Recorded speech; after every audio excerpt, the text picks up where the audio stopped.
બેઠા છો, સાંસદ સાહેબ પણ છે. સાહેબ, આટલો મોટો મારા વિસ્તારમાં કાર્યક્રમ છે.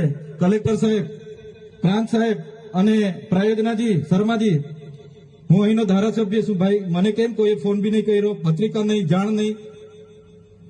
ખુલાસો કરો.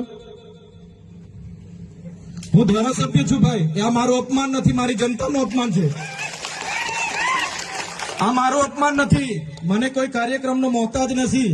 મને પત્રિકામાં નામ આવે, મારી તકતીમાં નામ આવે તો જ ચૈતર વસાવા આવે એવું નથી. ચૈતર વસાવા નામ માટે હું નથી આવતો. મારા જનતાને મારા સરપંચે કીધું કે આટલો મોટો કાર્યક્રમ છે શિક્ષણનો, સાહેબ તમારે આવવું પડશે, એટલે મેં આવ્યો છું.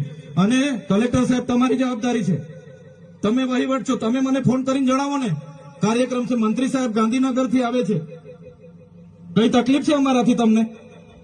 પ્રાયોજનાજી, શર્માજી, તકલીફ આપતો તો કેમ ભાઈ તમે અમને જાણ નથી કરતા? કેમ આમંત્રણ નથી આપતા? તમારું વહીવટી તંત્ર હું ધંધા કરે છે ને બધું ખબર છે. હમણાં મોદી સાહેબ આવ્યા હતા, ખર્ચો થાય ભાઈ, 8-10 કરોડ રૂપિયાનો ખર્ચો થાય. તમે દેવ મોગરામાં ડેકોરેશન માટે કલેક્ટર સાહેબ 16 કરોડ રૂપિયાનો અમારા આદિજાતિ બજેટમાં ખર્ચો પાડ્યો છે. તમે ત્યાં મોદી સાહેબના મંડપના સ્ટેજ માટે 15 કરોડના ખર્ચા